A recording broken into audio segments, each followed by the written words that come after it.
Heto ang mga maiinit na balita na dapat niyong tutukan mula sa FM Radio at PRTV Newsroom. Ito ang FM Radio Newsbreak.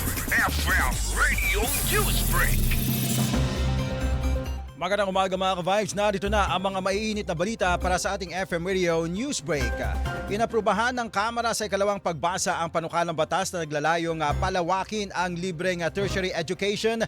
Layunin nitong palakasin ang Tertiary Education Subsidy o TES at maglagay ng voucher program para sa mga kwalipikadong benepisyaryo ng Pantawid Pamilyang Pilipino Program o 4Ps na nais mag-aral sa pribadong kolehiyo o technical vocational schools.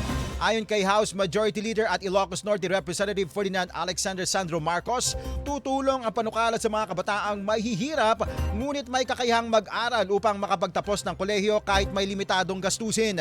Ani Tingog Party List Representative Jude Asidre, otomatikong masasama sa TES ang mga estudyanteng 4Ps kung makakapasa sila sa admission sa mga kolehiyong kinikilala ng Commission on Higher Education. Patuloy naman ang subsidy hanggang sa matapos ng estudyante ang kanyang kurso basta natutugunan ang academic at residency requirements. Ang panukalang House Bill No. 8476 ay bahagi ng Common Legislative Agenda ng LEDAC.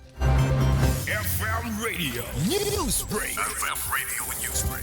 Samantala sa iba pa mga balita, mauunang makakatanggap ng kabuuang 139,000 tricycle drivers dito sa Metro Manila ng 5,000 pesos na cash relief o tulong mula naman sa pamahalaan dahil sa pagtaas ng presyo ng petrolyo. Magpapamahagi ang Department of Social Welfare and Development o DSWD sa 39 payout centers simula kahapon, March 17 at magkakaroon din ng magsisimula sa Martes, March 17 at magkakaroon din ng joint help desks sa mga payout sites upang tulungan ang mga benepisyaryo. Una makakatanggap ang mga tricycle drivers at susunod naman ang mga jeepney, bus, TNVS at iba pang public transport drivers.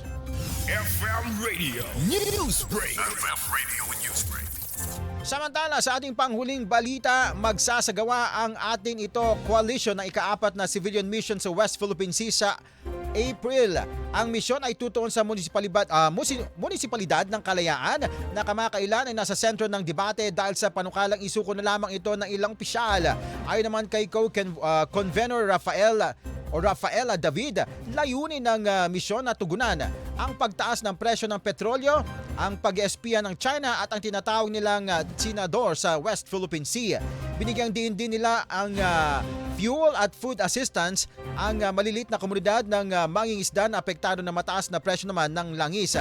Planong isagawa ang civilian mission sa loob ng 5 araw, mananatili ng 1 araw sa Pag-asa Island at nananawagan naman ng koalisyon sa gobyerno, negosyo at mamamayan na suportahan ang mga mangingisda sa pamamagitan ng fuel subsidies at iba pang tulong.